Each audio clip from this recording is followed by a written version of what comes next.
প্ৰত্যাশিত আচলতে দিন এটা আমি সকলোৱে আজি 85 দিন ধৰি আমি ৰৈ আছোঁ সেইটো দিনৰ কাৰণে আৰু আমি ইতিমধ্যে যিকেইজন অভিযুক্ত তেওঁলোকৰ ওপৰত FIR দাখিল কৰিছিলোঁ আমাৰ পৰিয়ালৰ ফালৰ পৰা গতিকে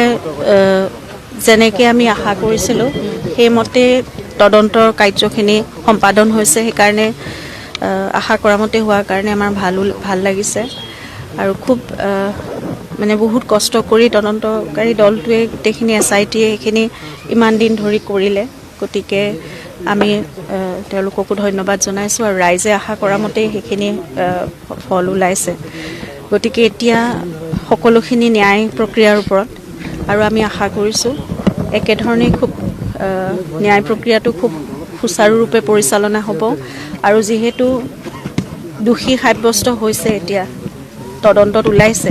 গতিকে প্ৰতিজন দোষীয়ে কঠোৰতকৈ কঠোৰতম শাস্তি পাব লাগে সেইটোৱে আমাৰ কাম্য আৰু ন্যায় ব্যৱস্থাটো খুব ভাল হ'ব বুলি আমি ভাবিছোঁৱে